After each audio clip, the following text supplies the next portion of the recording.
it's a long inhale, right? Like 4 seconds is a long time. And if we just Right. exhale, sometimes we'll exhale in about 2, 3, 4 seconds, which is fine. That's a good normal breathing. A Right. typical breath really should be around 5.5 seconds in, 5.5 seconds out, but that takes practice to get to that really. Um, but what happens is when we exhale for a longer time, it helps the brain think that we're in a safe space, that everything's okay. So, like, you know how when you Oh, get excited about something, when you're like, when something has passed right. and you're like the tension is gone, you're like, Right. and you just like exhale, and Right. it's kind of a longer exhale. That lets your brain know, oh, the trouble is past, the stress is Gotcha. gone, it's okay. So really the only you can do 4 seconds in, 8 seconds out. If you can't do that long, that's fine. You can do 3 and 6. The point is, make your exhale longer and slower than your inhale, and you'll reduce anxiety and stress. Hello and welcome to the Smart Business Owner Podcast with your host Schubert. Hey everybody, welcome back to the show. This is Schubert, your host, and today we have a special guest. We have Jimmy Glenos, and Jimmy is a performance coach, a life coach. He's here today to share his wisdom with us. Jimmy, welcome to the show.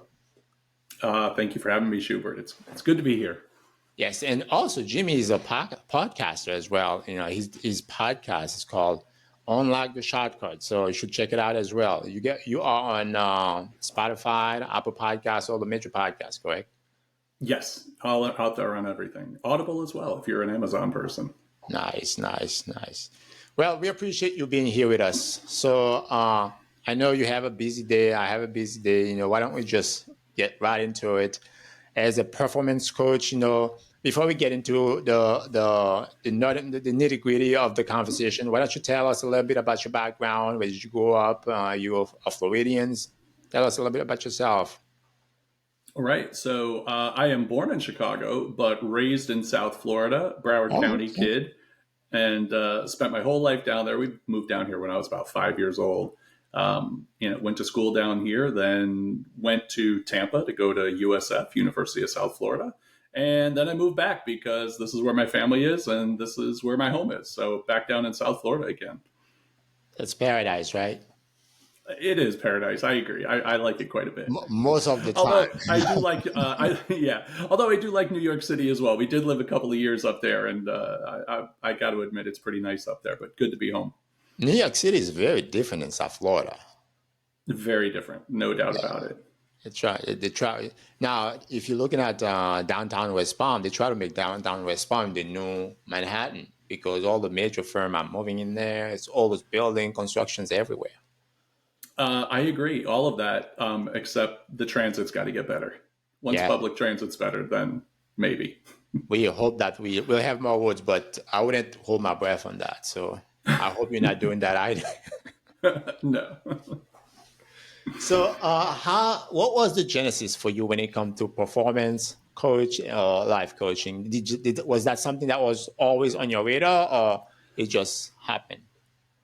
Um, it just happened, really. I mean, when when I was younger, I always wanted, I love playing sports, and so if you're an athlete or if you're a musician, you're always trying to get better. Now, I will admit, I'm looking over in the corner. I have a guitar. I haven't played it in many years, and I really don't practice it much. But as an athlete, we want to constantly get better. So Right. even though I didn't plan on being a coach, I always have the idea, the mentality that we can always be better. And it's interesting because uh, when we're in high school, you know how the Army comes in or the Navy or whatever it is, the armed forces Right. come in to try and recruit, right? They want to recruit you. And the Right. Army came to my high school, and so I'm like 15 years old or whatever. And they were giving away, it was really cool. They were giving away like ball caps, and it was a green camouflage. And the logo back then for the Army was "Be All You Can Be." And I loved that hat. I never joined the army, but I wore that hat as a young teenager all the time. And I think be all you can be is like just kind of been my leading mantra throughout my whole life. And Right. I just try to do that all the time. And I want to inspire others to do the same. That's awesome, man. What sports did you play in high school? Did you play in high school or middle school? Well, in middle school and then a little bit in high school. So I played football, baseball, played baseball mostly. And I also tried to play basketball, but you know what? That's just not my sport. Yeah, those sports are quite different. In taking these three major sports, they quite Yeah. different. But at the end of the day, you're an athlete, so you probably just wanted to have fun and get out there and start playing. Regardless if you know what you are doing or not. Yeah, for sure. Yeah, I love doing it. In fact, when I was in my mid 40s, I was working for a company, and they were like, "Hey, you should come play soccer with us." And I'd never played soccer in my life. And these are, mind you, Schubert. These are all What? Yeah. um, the guys that asked me to play are Colombian and Cuban and Venezuelan and Brazilian, Wow. and I'm like, Guys, okay, guys that are probably gentlemen. very good. I'm like, you guys were born with a soccer ball in your foot. Like, come on. But I played defense, and I had a couple of good friends on the teams, and they helped me get better, and I got better very very quickly because I listened to what they told me to do, and I listened So, very you're well. coachable. Totally, I am very coachable. Yes. Yes. That's good, man. That's good. That's one of the thing about entrepreneurship, which is gonna be my next question to you. Sometimes some entrepreneurs are not coachable, and that's a big problem because if they're not coachable, it's very hard to level up. Now, when it comes to Hmm. entrepreneurship, why did you embrace entrepreneurship? Was there a defining moment for you when you say, "Hey, you know what? I think I want to become an entrepreneur." So it's interesting because it. I don't know if there was a defining moment, but I I've been finding myself as accidentally coaching and accidentally training people for pretty much my whole professional career. But in the way of wanting to become an entrepreneur, there was a point where I was working for a senior healthcare company, and it dawned on me that why am I only because I work for a company, I can only help the people in this company. I can't Right. help people in another space. I can't help people in another industry. And so I decided, well, I have to start my own company and do that myself. If I have this great need to help people across the spectrum of industry and career, then I can't hold on to just one company. And so that was really it, was just realizing, why am I spending all of my time in this one space when I can actually do it everywhere? What industry did you work in right at that time? It was a senior healthcare company. So I was in healthcare. I've worked in a number of different things. I ran a restaurant for 10 years. I worked in IT, installing hardware and software, so servers and workstations and the software that goes with it, for about 10 years. And I worked for a healthcare company for about 10 years. So, a lot of different kinds of things. Yeah, it's a very well-rounded background. So which is very good for a coach, I would say, because when you work as a coach, as a performance coach, you probably have clients in different field, different industries, and I'm guessing it comes in very handy having a broader background like this. I Now, think it is. now, when it comes to performance coach or a life coaching, did you notice, besides wanting to become an entrepreneur, did you notice anything specific, any problem that you say, hey, you know what, I think I can solve that problem. I think I can bring value. Yeah. Well, it's interesting because, is, being an athlete, performance coaching is like, that's what the coach does. They help you develop a certain skill. They help you, have that mindset. And so in performance coaching, as I look at it, whether it's executive coaching or leadership coaching or life coaching, even though most people, let's put it this way, most people, when they come to me, they want to solve one problem, right? And Right. so if it's in the corporate, if they work for a company, they're going to come and say, the number one thing is, oh, I've got to get a handle on my time management. And Right. so they have a It's usually a specific big one. thing. Yeah, time management, right? Like, how do I only have so many hours. Why am I losing time? How come I'm not able to track it better or make it more effective? And so people always want to come with that specific thing. So let's just say it's time management. Well, the interesting thing is, as we start to get into how they're managing their time or how they're executing on their tasks and their projects, we start to sort of lean into more life coaching because they realize some of the changes that they need to make in their life or some of the awarenesses they need to come to are not necessarily job related, but either personal related or in some way it's not time that's their problem. And so even though we're performance coaching, it comes back to life and mindset. Right.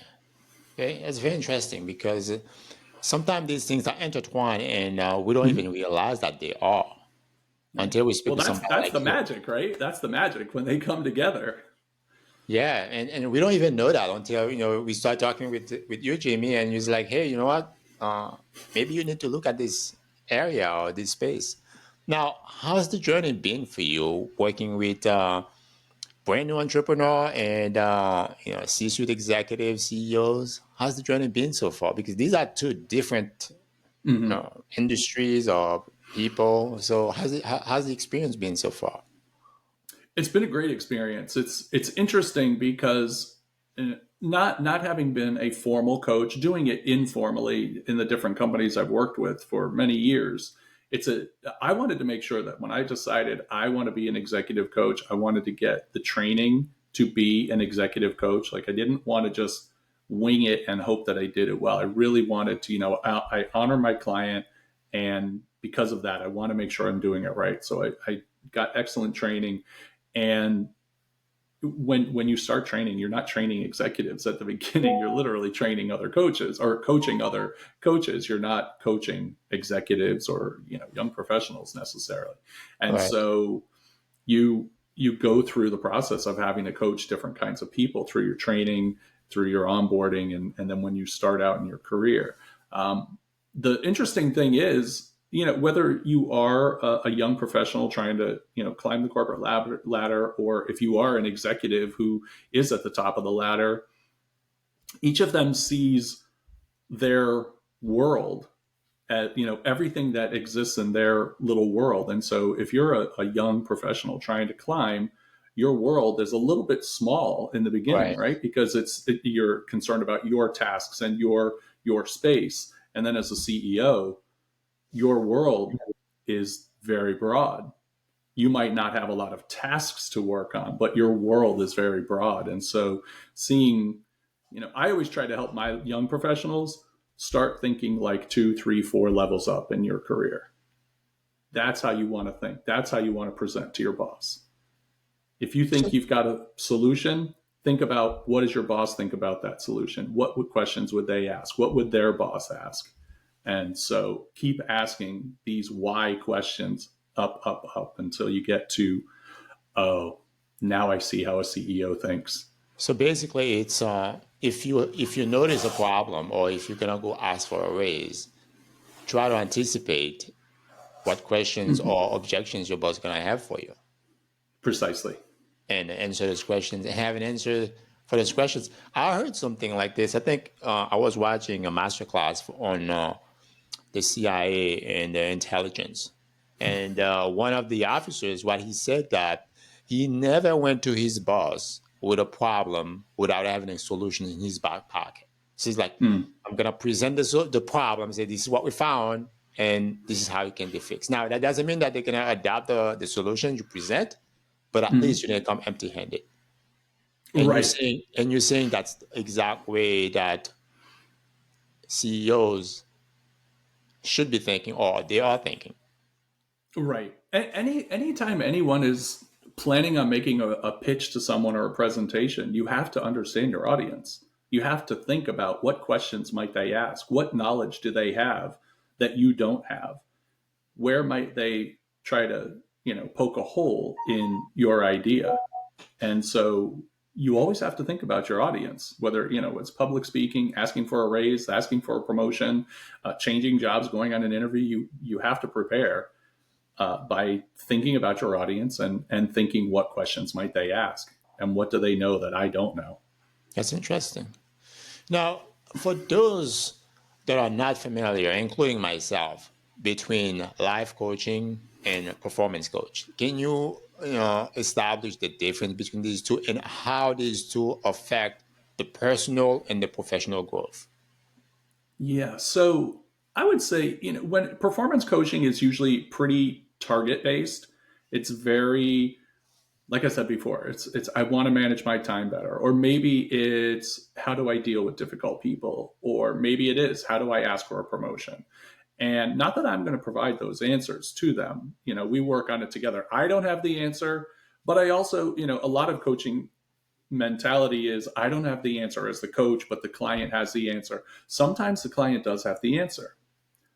Oftentimes, we discover together during our conversation, we discover what the answer is between the two of us. Neither one of us actually held it in our minds, but at some point we discovered it together along the way. So, in that, performance coaching is very target based on a specific skill or a specific goal that they might be looking for. Life coaching tends to be broader. And so it might be, how do I get out of my way when, like, why am I stopping myself from achieving anything? Why am I having so many problems with my family or my spouse or my coworkers? And so they're really, it's, it's a little bit funny because in performance coaching, there's uh, a very specific goal, but the solution tends to be rather broad. And in life coaching, whereas the question or the problem might be very broad, the solution is very focused. Wow. So that's very interesting.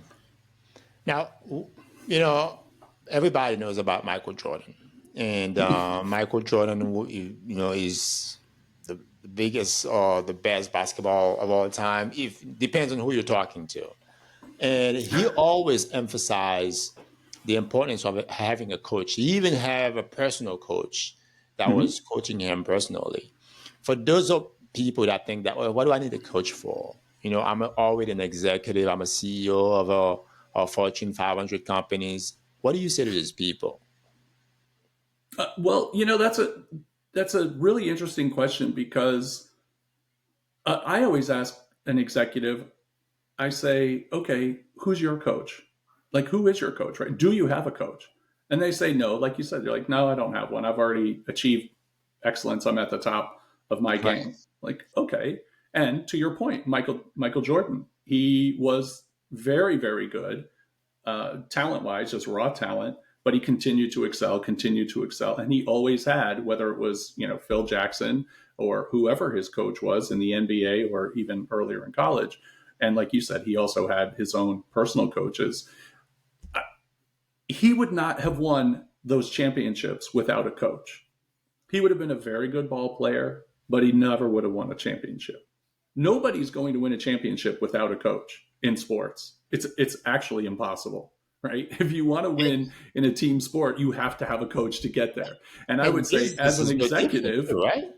yeah, as an executive, if you want to win the championship, you can be excellent. You can be very, very good at your sport, at your game, at your role.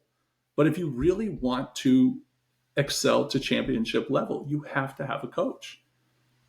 Yeah, it's a lot of I mean a lot of people make the analogy that business is a sport, even though we're looking Mm-hmm. at it differently.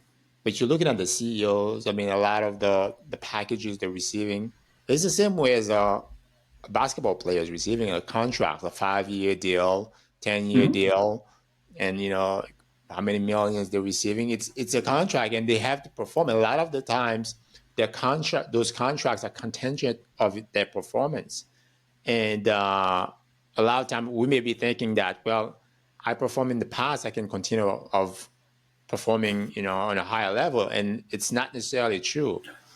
Now, do you have? Can you share with us any success story as far as somebody that you have worked with? and you took them from that's always already successful, because a lot of time it's a lot harder to convince or to persuade, I should say, somebody that's already have some success or somebody that's really successful, Right. but that could either 2x their success or 3x their success if they were working a coach, because you can really harness the power they have already have within them, and then get them to the next level. Right. Well, I do. Yeah, I've got a couple of stories. So, one client I was working with, they were already a successful. They work in the financial planning world, and they were doing very well. But they really wanted to break into a whole new level of earning, and they knew they could do it, but they knew that they also had things that were getting in their way. And we worked together for 6 months, and they were able to break through to that new level. And now, could they have done it without me? We don't know. Did it Right. happen through coaching with me? Yes, it did. Did I see breakthroughs where they saw things in a different way? They took different perspective in certain areas. Um, they took chances that they didn't take before. And when you add up all those little things, they add up to meeting the goal that you want to meet. And in this case, it did work for them very well. So, we're super excited about that. Another client, also a wealth manager, was wanted to came with the very simple task of how do I manage my time better. Which I laugh at, because we all have that question, right? How do I Right. manage my time better? It's one of the most And common that's ones. Yeah, and that's what they wanted. They wanted to manage their time better. Funny thing was, after about a month and a half of working together, we they took the path far away from time management. Every once in a while, we would go back and revisit that, but they found the coaching that we did together so valuable. It changed the way they lived their personal life. They're still doing great Wow. in their financial side. They're doing great, but they changed the way they actually approach their relationship with their wife, with their kids, with with the way he drives his car. Like, Wow. everything changed through coaching because he saw things differently.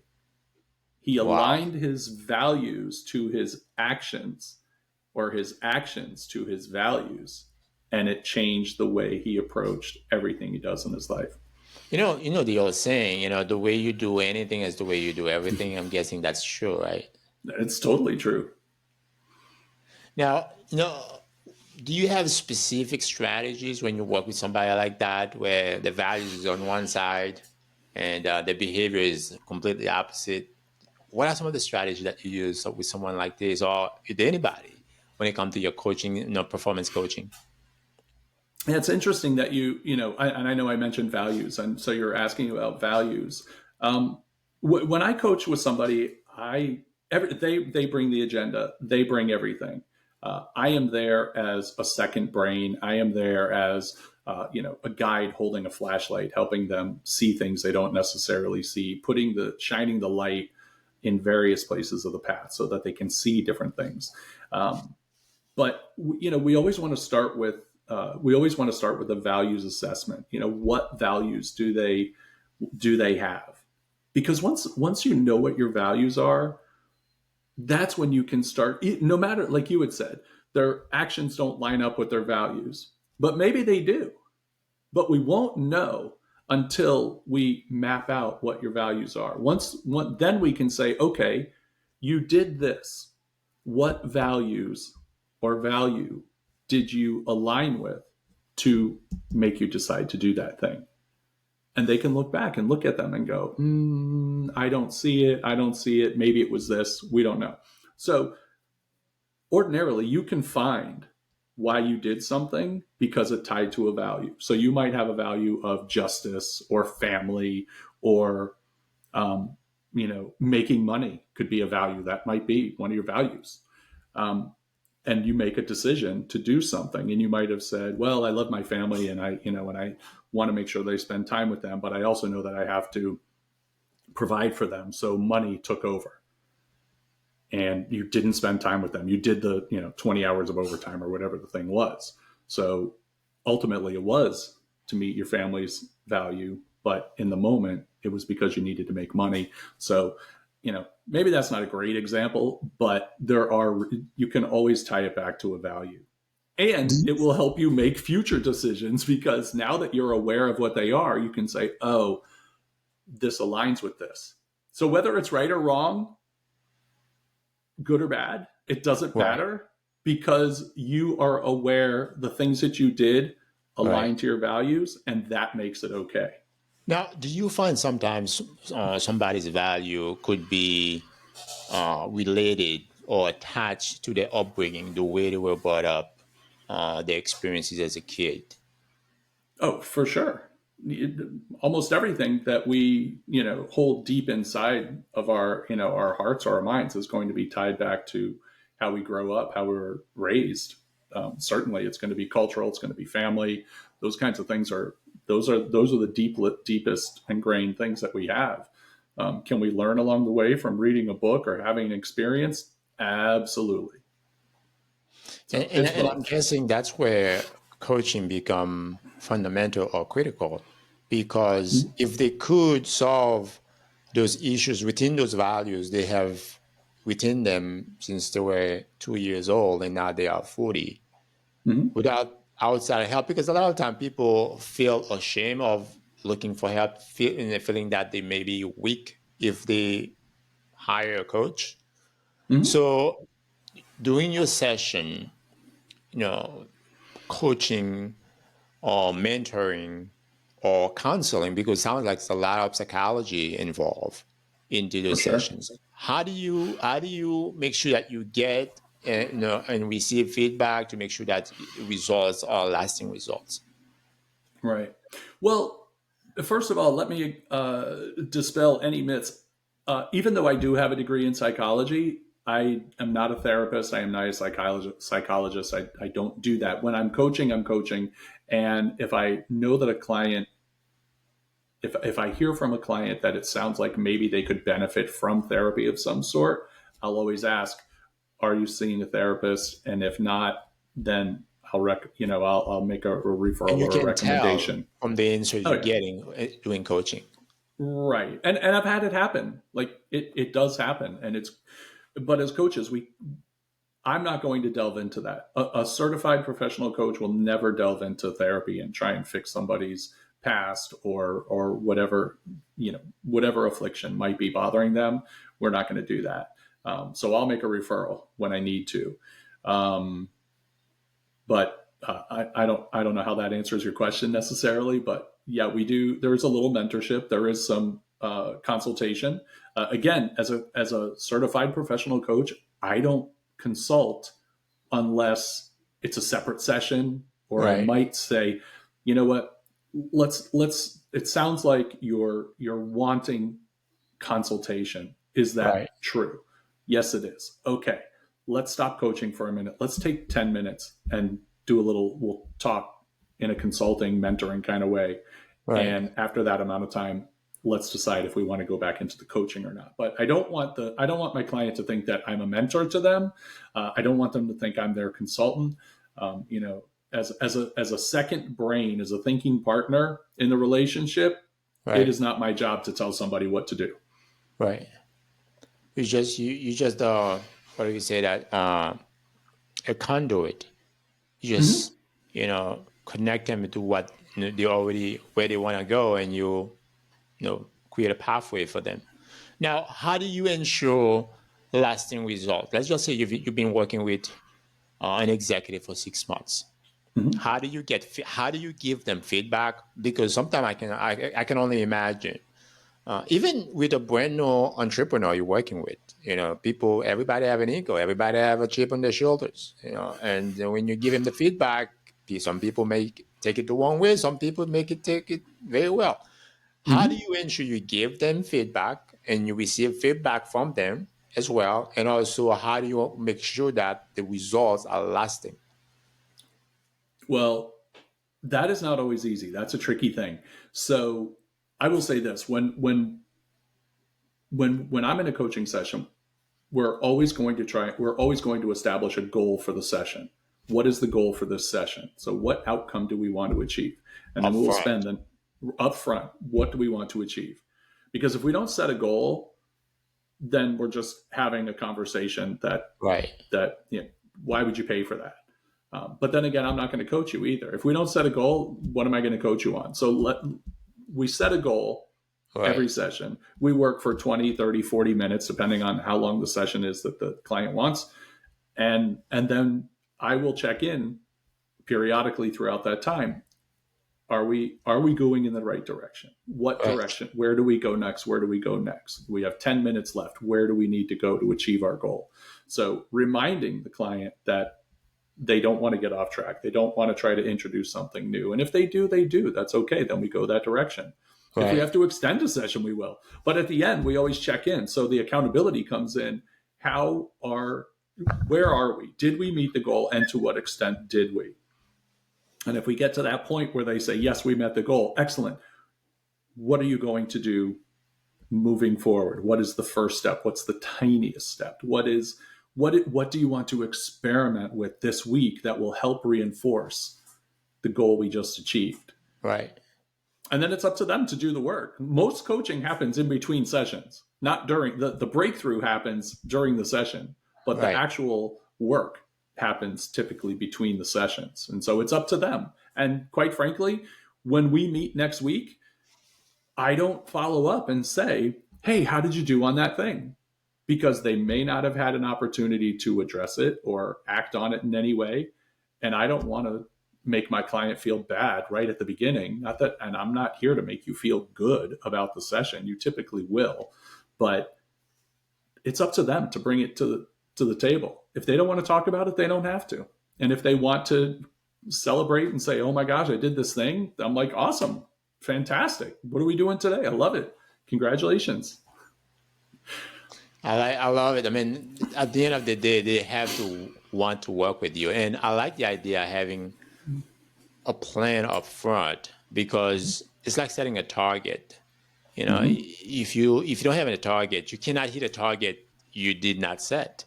And Right. setting the goal is the target. I'm assuming. Exactly. Now, working with entrepreneur, entrepreneur are very different animal. They're very special creatures. Mm-hmm. Entrepreneur and very successful people as well. CEOs. What would you say has been the most challenging aspect or something that has happened was really challenging when working with entrepreneur and CEOs, executives, and what did you do to overcome it? One of the most challenging things that I've had to deal with an entrepreneur was part of the problem and it's not a problem with entrepreneurs. One of the common traits of an entrepreneur is that they're so smart, they know so much, they've achieved so much, they're very accomplished, and they know it. And particularly, if you're working with somebody who's in a startup and they're the founder and they're the president and the CEO, they very often feel like they're the only ones that can do the job. They're the only ones that understand them. Everybody else is just along for the ride, and they better get on board if they want to make money and make this thing successful. So they come with enormous egos. They come with a ton of self confidence, and it's just really hard for them to believe that there's anything wrong with them. They're like, I'm fine. I don't need help in any way. Like, Right. it's them. It's not me. It's them. They need to get in line. And that's a dangerous place to be because you don't realize there is room to grow. Which is funny because you're spending your time trying to help them grow. Right. Even as the entrepreneur, as the startup CEO, they're trying to grow their business, and but they don't realize that they can still grow themselves. Yeah. How Even did I even overcome it? I don't know if I can. Like, those are hard to overcome. Like, you've got to find a point in the conversation where you're able to ask. It sounds like everything is perfect in your life. right. Where is there something that's not perfect? And hope that they can find something in there. And then when they find it, you're like, okay, here's a thread. Let's go. Let's start Because tugging on it. because at the end of the day, if they don't believe there is something wrong or Mhm. there's no room for improvement, they're not gonna be willing to receive any kind of advice from anybody. Because Right. why fix a car that is not broken? It's just like you were saying, Agreed. if it ain't broke, don't fix it. So Hmm. if they don't think they have a problem, that's one of the things that I think I've read from an article. It stated that the biggest uh, roadblocks to success is taking responsibility Hmm. for either your misfortune or your downfalls. Is taking response. That's the biggest, because once you take responsibility for something that happened, then there's a problem that you need to fix it. But if you don't think there's anything wrong, or if it's not your fault, it's always somebody's fault. You're totally right. If you try to blame people or circumstances or situations for everything and you don't take self accountability, if you're just blaming everybody else, then how do you expect to get better? Like you can't. Then you're just saying everything is left up to chance. Right. And that's probably a really hard way to continuously be successful in life. You have to take accountability. You don't blame yourself. We don't beat ourselves up about it, but we go, made a mistake. What can I learn from that? Let me fix Right. that. Now, for somebody that wants to become you, say, hey, I Hmm. think it's a really interesting field. I want to become a life coach or a performance coach, and working with executive entrepreneurs sounds like very cool. What advice would you have Hmm. for them? My advice would be number one, get certified as an actual professional coach because there's a lot that I learned. I mean, I think I'm pretty smart. I try to learn every single day. And there were things that I had to learn. The number one thing I had to learn was how to listen. I am so used to, because I have trained people and trained and developed people for so long. I'm used to standing on a stage or in front of a group or a team and telling them, here's how you do this skill. Here's the better way to do this thing. Go do it. And so it's a lot of instruction. It's like a teacher, a professor, a trainer, a Right. facilitator, a speaker, a public speaker goes up and tells people what to do or tells them, how this can be better. As a coach, we have to do a lot of listening. So I would say if you want to be a performance coach, a life coach, an executive coach, get some training, learn how to listen carefully, and never stop learning yourself. Like continue to hone your skills. The other thing I would say with that is do not let the learning stop you from thinking you are a competent coach and you can go out and coach. That's the problem so many coaches have. Early young coaches think, I've got to keep learning. I need this skill. I don't know how to do that thing yet. I can't coach somebody because I don't understand their world. Or I just learned about this new certification that I can get. I have to do this. And so they go chasing certifications to get all Right. these different pieces of knowledge. Meanwhile, they're spending very little time actually coaching people. And because of that, they're in a vicious cycle. Yes, they're learning, but what is the point of the learning if you can't put it into practice? Now, is your So, coaching somewhat similar to John Maxwell? Because I've seen a few commercials of him. I think you have a coaching program as well. Is that somewhat mhm. similar? No, it's not. I mean, I love John Maxwell. I think his work, I mean, he's a titan in the industry. There's no doubt. He's written some amazing books. He gives great speeches. Um, some of the things that I espouse and the things that I, try to put into my work definitely are Maxwell inspired. There's no doubt. My inspiration comes from dozens and dozens of different leaders and authors. Um, but no, it's not really, in that mode. My coaching style is very natural and organic. Like I said, you're going to bring you as the client are going to bring your topic, what we're going to talk about. You're going to bring the goal that you want to achieve. I am not going to mold you into something that I think is the very best leader that can be.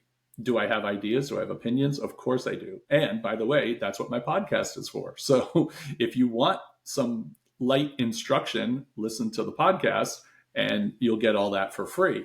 That's my gift to the audience. Right. Um, but and there are ideas in there that come from 3 decades of reading all that I can consume, and but you won't get that in the coaching. It's an amalgam of all those ideas, but really all of that comes down to, how am I listening to you? How are we communicating? How am I asking you questions or making you see things in a way that you don't see? My best questions that I ask are ones I have no idea what the answer are. If I ask you a question that I know the answer to, that's a terrible question.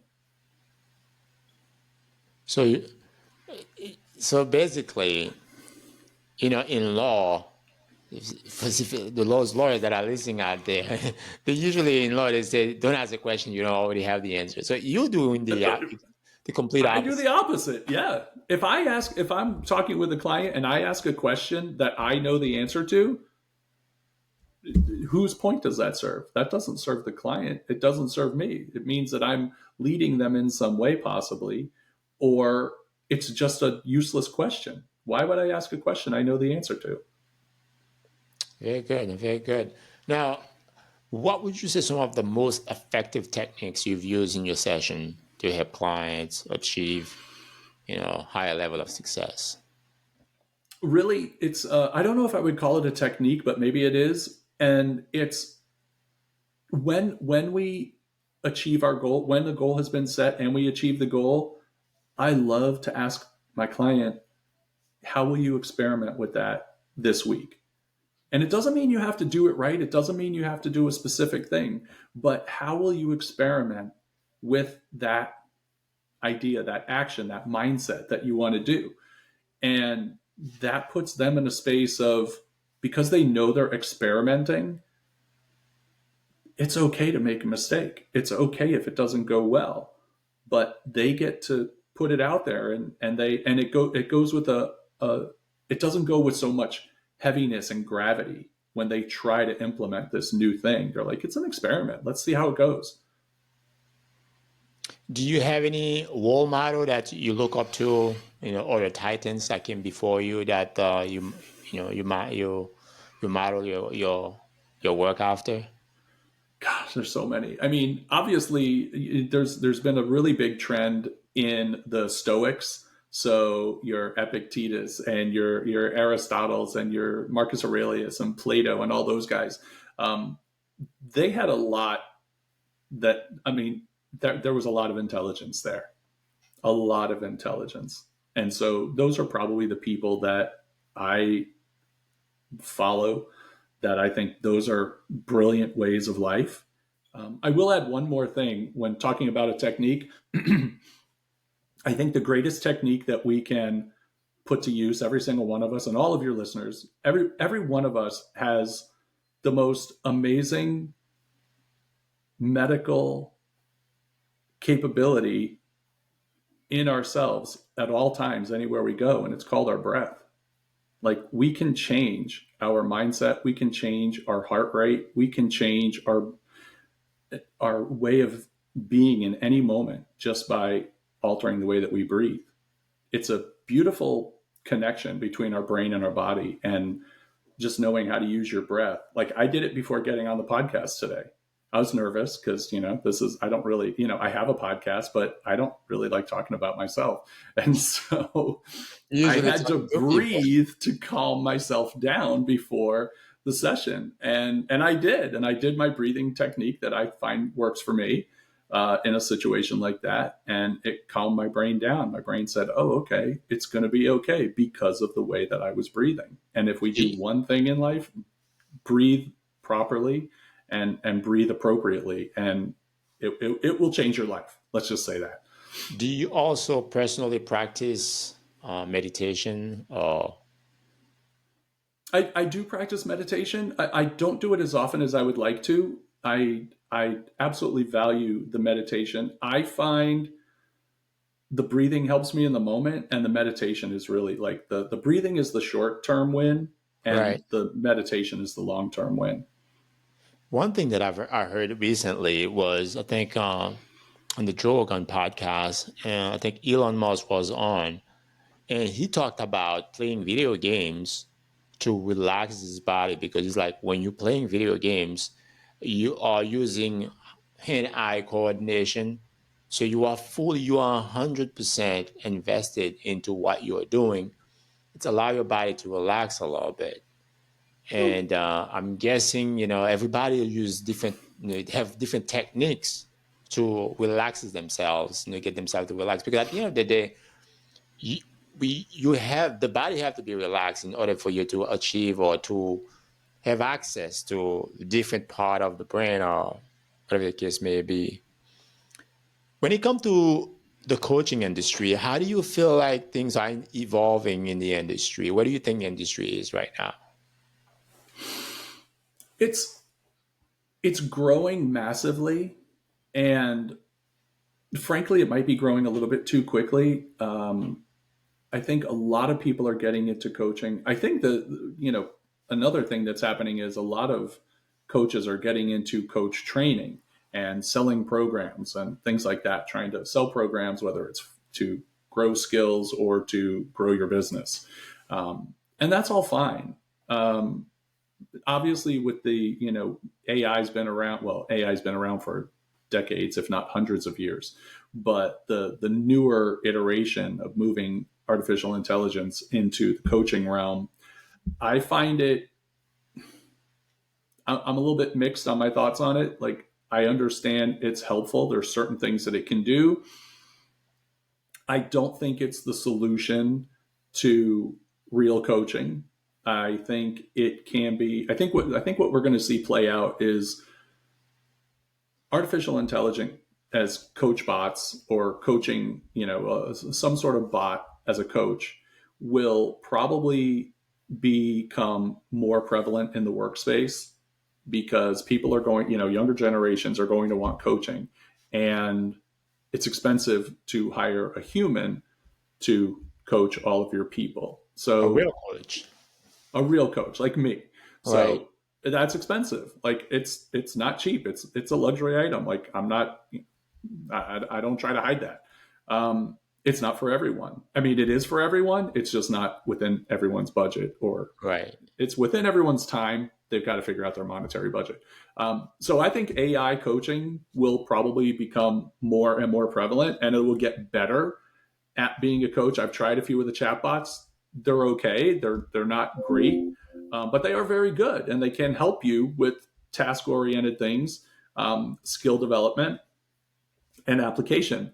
I think what we're going to see is a further bifurcation of AI coaches and human coaches, where there's going to be a point like supervisors and managers will get the AI version, and then VPs and C level will get the human version of coaching. And Gotcha. so coaching will become more prevalent in the workspace, I believe, and it should probably be in schools, high schools, and maybe even middle schools to a certain extent, just because there's so much that can be had from it. But I would be afraid of using an AI. mean, I Yeah, know I individuals. would, I would be too because some of the advice you're probably gonna receive from that robot, the robot If probably you're read it somewhere and think, right, "Oh, that should be good for that human," and let me give it to this one. well, they're taking, you're putting your thoughts and ideas into a very public global space. It's in the internet in some capacity. In my practice, I make it a habit to not use any AI tools in my practice. I also do not take notes during my At sessions all. No at AI at all. all. No AI. I mean, I use it for my writing. I help it, I use it as a prompt for how do I, I've got these ideas. Here's what I want to do with my podcast. And so Right. I'll let ChatGPT do its thing and say, oh, maybe do this outline or try this title. So it's really good for creating titles for podcasts or blog posts, by the way. Right. So I will use it for that. I don't have it write it for me outright, but it's great for bouncing questions off of and have it ask me questions for things I hadn't thought of. But in my coaching sessions, I don't take notes at all, because I don't want to keep a record of anything. So, I let my clients know, like, hey, you have nothing. It's all of my sessions are 100% confidential, just like any certified coach would. Um, but mine are so confidential, I don't even take notes. Like, nobody's going to knock on my door and say, hey, let me see the notes of so and so CEO Right. from company X. There are no notes. You will have to interrogate me. And the opposite of that is, if you work with an AI coach bot, There's a it's record in of the that. cloud. Everybody Yeah. has access to it, or certain agencies can have access to it. And That's I don't think a lot of people want to do that. that's funny you mentioned that. In that series on Netflix called Suits, I don't know if you ever watched that series. Uh, Which is it? Suits with Oh, I don't even think I know the suits. I know the the series. I've never fake, seen it. fake lawyer, and he never went to law school, but ended up in one of the largest and some of the best firm in Manhattan.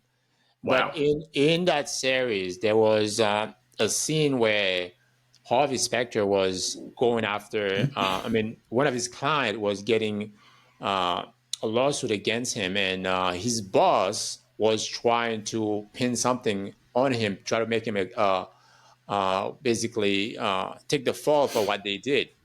And he went to see not a performance coach, but a psychiatrist, Mm-hmm. a company hired psychiatrist. She has notes. So Mm-hmm. any employee, any C-suite executive that went to see that psychiatrist was paid by the company. Therefore, the company have access to all the records. And he was trying to do everything he can to prevent them from getting access to his records. And he was unsuccessful as far as letting preventing them from getting access to those records. Although he won at the end because he had to use different tactics to win Mm-hmm. the case, but like you said, they had access to those records. Even though they were confidential, but she had to give those because the thing about I'm guessing when you are in a coaching session, you have to be honest and Mm-hmm. open and be vulnerable, and Very. people can incriminate themselves Mm-hmm. if they go somebody in his record and they might have said something that didn't mean it that way, and then somebody take it and twist it because some people are really good at twisting stuff, and they can fall into trouble. That's Anyhow, true. yeah. So let's talk about your coaching service because when we're looking at this time of in this day and age, coaches are everywhere. Almost Mm. everyone wants to start a coaching business. You go on Instagram, YouTube, Facebook. Everybody wants to be a coach. So how is your coaching different than all those wannabe coaches out there? Well, first of all, you get to work with me. So I am going to be your advocate. I'm going to be your cheerleader. I'm going to be your guide. I'm going to help you think at a different space than what you are right now. And yeah, there's a load of coaches out there, and everybody's telling everybody what to do and how they can help them. And many, many, many coaches are very, very good. There's no doubt about it. I think, what makes my practice unique is, number one, I don't take notes. So you are in charge. And I know you're like, well, wait a minute, why am I paying you? I'm like, because we are going to do bespoke custom coaching just for you. I'm not going to come with an agenda. There's uh, an agenda in that. Like I said, we're going to set a goal. We're going to talk through it. We're going to look at different perspectives. We're going to, at the end, achieve that goal or not, and figure out what we did. How do we get to that goal? We're going to look at values. We're going to look at your energy expression and retention and return. But other than that, we're not going to follow my formula. It's your life. You know how this is going to work best for you, and I Right. am your partner in life as you journey forward. Plus, I'm fun, engaging, funny. I am also a. I will keep you on track, and so to me, I think that's what makes me unique in the coaching space. Yeah, those session. How long do the session usually last? An hour, hour and a half? How does that work? Normally, coaches will do 45 to 60-minute sessions. And I do that as well. I will tell you this, what that's the other unique thing with me. You will get 60 minutes of work done in 30 minutes with me. I thrive on the 30-minute session. My clients love 30-minute sessions because they're all pressed for time. And when we do a 30-minute session, at the end of it, they're just amazed. They're like, wow, how did we get there in 28 minutes? And it's because of the way I coach. And those sessions are in person, over Zoom, online. How does that work? It could be anything. If we Anything. happen to be in the same area, then we'll meet live if the client wants. We can certainly do Zoom. I will tell you what, most people like just doing a phone call. A lot of people are tired of looking at a computer screen. They don't want to be tied to their desk. They want to have to worry about what's behind me. How do I look? Right. You know, if you've decided I'm wearing a t-shirt to work today because you work from home, then over the phone works really well. So I'd say 90% of my sessions are over the phone. We don't even do Zoom, and my clients love it because we can virtually go for a walk if they want to go for a walk, which by the way is a great way to do a session, because when you're moving, your blood is pumping, you're Right. active, you're breathing, and you're really able to think better, and you're already in motion. So it's easy to find ways to act and then want to put them into motion. Also, your new ideas that you come up with. Right. Now, do you have any techniques or routine that you personally do on a daily basis to keep, your performance up, or you recommend to your client to do to make sure that they keep up with the high performance? Yeah, there's definitely some things that I do on a regular basis. Breathing is so key. So breathing properly. I know in the past I have had. I used to wear a little breathing device, like it would measure your respiration, and periodically during the day, it would it would vibrate and nudge and say, "Hey, is everything okay? Because you haven't breathed for the last 5 minutes." And of course, I obviously breathed for the 5 minutes, but it recognized my breathing was so shallow that it looked like I wasn't breathing, and it Uh, checked to make sure I was okay. And I didn't realize how many times during the day my breathing got so shallow that it was almost it couldn't even pick it up. Almost The like you were machine, dead. yeah, right. The machine was right. So breathing properly is huge. So I really concentrate on my breathing. If I'm either in a stressful situation, I have to regulate my breathing in a way. If I need to regain focus and be alert, I'm going to change my breathing to a different way. Um, if I just want to have some smooth vibes, I'm going to breathe a different way. The other thing is exercise. Like, we got to move. Like We've going to a got to gym move. We have or to. I work out in my jogging. garage. I don't like going to the gym, so I'll work out in the garage. So calisthenics, push-ups, pull-ups, whatever the easy things, like easy things that anybody can do with their body weight. But that kind of exercise, resistance bands are amazing. For people that don't want to go to the gym or don't want to push heavy weights, although heavy weights are amazing for your bones. So don't be afraid to heavy weight every once a week.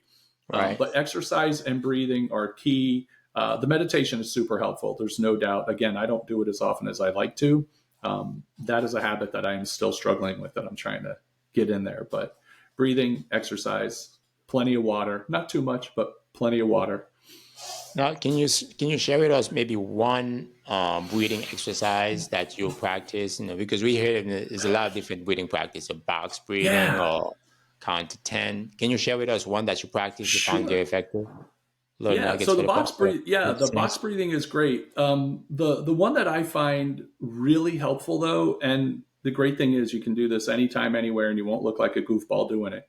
So the practice that I really like, particularly when I'm starting to feel anxious or nervous or something, like I'm going to go on a podcast tomorrow. I'm doing this talk for an organization, and I'm going to be nervous. I'm going to be sweating, and I have to turn my nervous energy into excited energy, and so I'll work on that. But the breathing exercise is to take a 4-second inhale and then an 8-second exhale. And the Mm, reason that you want to do that, I mean, obviously a 4 second inhale. And if you do it, if you breathe in with me. So it's like, it's a long inhale, right? Like 4 seconds is a long time. And if we just right, exhale, sometimes we'll exhale in about 2, 3, 4 seconds, which is fine. That's a good normal breathing. A right. typical breath really should be around 5.5 seconds in, 5.5 seconds out, but that takes practice to get to that really. But what happens is when we exhale for a longer time, it helps the brain think that we're in a safe space, that everything's okay. So, like, you know how when Oh, you get excited about something, when you're like, when something has passed right, and you're like the tension is gone, you're like, right, and you just like exhale, and right, it's kind of a longer exhale. That lets your brain know, oh, the trouble is past, the stress is right, gone, it's okay. So really the only, you can do 4 seconds in, 8 seconds out. If you can't do that long, that's fine. You can do 3 and 6. The point is, make your exhale longer and slower than your inhale, and you'll reduce anxiety and stress. very good, So yeah, very that's your good, one man. breathing tip for today. Next time I come Awesome, on, I'll tell you another one. awesome, awesome. Now, you mentioned the podcast, your podcast. Mhm. Uh, let's talk about that for a bit. How Sure. did your podcast, help you reach new clients, potential prospect, and also tell us a little bit about the format of your podcast? Mhm. So the format is somewhere between 5 to 15 minutes long, so it's real short. Typically, they're around 8, 9, 10 minutes long. It's not an interview style; it's just me. What I do is I see what's happening in the world. What is a topic that we really need to, whether it's a life hack or a work hack, something, or not even a hack necessarily. The breathing is a little bit of a hack, even though it's totally natural. Right. But we might have whatever. We might have something at work, like it might be imposter syndrome. We feel like we are not good enough to be in this position that we're in, and so I love taking a topic that everybody thinks they know the answer to, and then I'll go and research it all up and down and all over, and think about, okay, out of everything I've just read, what is a different way of looking at this problem? Or what is a different way of seeing a solution that these people aren't? Or what analogy can I make to this that's going to make it easier for someone to understand and remember tomorrow, the next day, and the next month? And and then I'll write, like I said, like a 7 or 8 minute podcast on that topic. So I'm going to use multiple sources. I'm going to find out what works and what doesn't work. Sometimes I'll be all the way through writing it and I'll do a little bit of extra digging and I'll find out, oh, that study's old. There's new information. And I'll have to go and rewrite a part of the podcast because the idea, I'm like, oh, I'm not good with that. I have to fix it. Right. So a short podcast that's, personal development, professional development, just ways to enhance our lives for ourselves and for those around us. Now, has any client found you through the podcast? They have listened to the podcast, or I've been a listener for so many years, and I decided now to give you a call and book a session. I would love to say yes, but I haven't had that happen just yet. I've got to get my readership or listenership up some, it seems. That is the goal, is to have the podcast catch fire somewhere. And then that way that will happen. And I know it'll happen. It just hasn't happened yet. So I I'm wish I had a sure. better answer for you there, but it hasn't happened yet. What I I'm can sure. say is when I meet people in a networking space and they find out I have a podcast and then they listen, when I see them the next time, they'll tell me, they're like, "Oh my gosh, thank you so much for doing the podcast because I listen all the time and I love your tips and this one really helped." So I know it's affecting people and they're good things are happening from it. So I'm glad for that. That's great. That's great. Now, let me ask you this. As a performance coach, obviously you're working with a lot of people with different backgrounds. And you also have a very rounded background as well. What would you say one piece of advice that you received from a mentor that turns out to be one of the best things you have learned? Okay, I was working with my coach this this week, and I learned I have to speak less. Just when asked a question, don't bring total honesty to the situation. Just answer the question concisely, almost like I'm on the stand in a court case, Right. because I have a tendency to either overshare or share my thinking or answer too long. And so a And question that was so, not no, that was not asked. no, just answer the question a little bit too much. Too And much so, details. answer too much detail and just answer much shorter. Gotcha. If you could go back in your early career, what would you do differently? Oh, man. What would I do differently? Part of me wants to say just probably everything, just because I love the diversity of life and learning, just so I could have a whole new perspective and a completely different career. But ultimately, I wouldn't do anything differently. I've been really lucky to just be, I am incredibly flexible and resourceful, and whatever has come to me is I've always been able to figure it out. And that is something that is, for me, I find that it's very helpful for me. So Gotcha. when I ran the restaurant for 10 years, I went to another restaurant group and they asked me if I wanted to be the trainer. I I hadn't even been there 3 weeks, 3 months, and they asked me to be the trainer. So again, accidental trainer right there. I went to go work the in the tech industry and doing software and hardware installations. And I wasn't a trainer, but I was forced into a situation where I had to be the trainer, and then all of a sudden, wow, accidental trainer again. So it seems like whenever something comes up, I find myself in a teaching moment, and then I end up being a teacher to others in that space. And so it's been a lot of fun doing that. I wouldn't trade anything. I love it. That's awesome. What would you say is your definition to success, professionally and personally? When I mean professionally, meaning that when you're working with an executive, a young entrepreneur, how do you define success for that person? And also personally, when you're looking at your career, looking back, what success means to you. Yeah, success professionally. When I'm working with a client, when they take a long pause, if I ask a question and they pause for a few seconds or longer, I know they're thinking in a whole new way that they hadn't thought before. They're approaching the situation in a totally different way because they can't immediately come up with an answer. And I know that the next words that come out of their mouth are going to change the trajectory of their lives.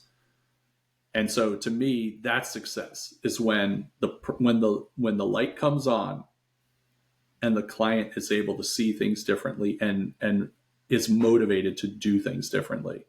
I love when that happens. That's what we all dream of as coaches, is seeing that thing happen. And Right. and as much as it pains me to say, when a client is feels so good about the work we've done together that they're like, hey, you know what, Jimmy, I don't even need you anymore, dude. We've done so much great work together. And of course I lose a client, but that's the whole point of coaching, right? Is to lose a client. You Right. want them to be so successful that they don't need a coach. Of course they always need a coach, so maybe they come back, which is awesome. Personally, I think success is being able to be happy with who you are at any moment, and knowing that that's the right space for you. If you can't be happy with yourself, then you've got to search a little bit harder. Yeah, some people you see that they have everything, but yet they committed suicide because they were Mm-hmm. empty. They look full on the outside, but the inside was pretty much an empty sack.